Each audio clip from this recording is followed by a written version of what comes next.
A night in my life as a 24-year-old lazy mom. Hello mga kapakutama, it's me again, Heron Kawaii. Ito nga palang video ay nung nasa Maple group pa kami. 2 weeks ago na nga pala itong video at ngayon ko nga lang naisipan na i-upload. Ay naku, gusto ko na talaga matututo si Merong mag-posing-posing pagpipicturan. Ang hirap kasi gusto ko talaga siya, meron siya solong picture. Kaso si Merong ayaw. Kaming dalawa pa nga lang ng tatay niya, ayaw niya nang kasama eh. Paano pa kaya pag solo picture siya? Anyway, ito nga naglibot nga lang kami dito sa may Maple at ito may nakita kami rito ang photobot. Kaya naman neto at gumura nga kami at ang napili nga namin dito yung tag 250, yung may kitchen na kasi siyang kasama, 2 piraso na rin. Kung nag-aantay nga kami na matapos yung nauna sa amin, ay ito nga si Meron naglaro muna. Then ito nga, after nga ng ilang minuto natapos na nga rin sila.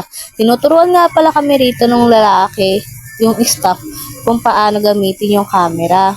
I mean, kung paano kami magpipicture sa harap ng camera, ganun. After nga sa aming maturo, ito nga tag-picture-picture na nga rin kami. Meron mga ayaw tumingin sa camera eh.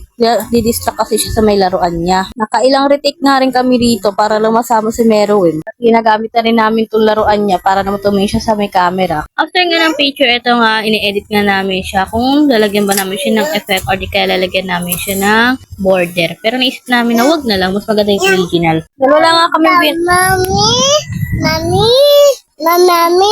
Opo, mami. Tinatawag na ako mami ni Merwin. Dati tawag sa akin ate.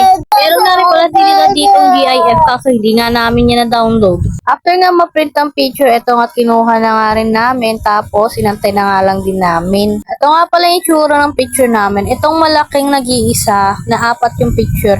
Eh, ayun nga pala yung bukod. Tapos ito namang 4 na pare-pareho. Ayun yung gagawing keychain. Dati talaga naiingit lang ako sa mga taong may ganito nga mga picture. Ewan ko ba kasi parang ang ganda-ganda niya. Parang sobrang memorable talaga kapag ganito yung mga pictures. Ito nga pala yung itsura ng keychain. Diba? Napaka-cute niya.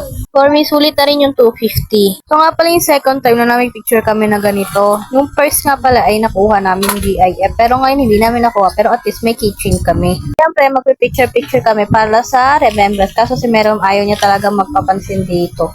Kasi busy siya sa laruan niya. Ang ganda tingnan, no?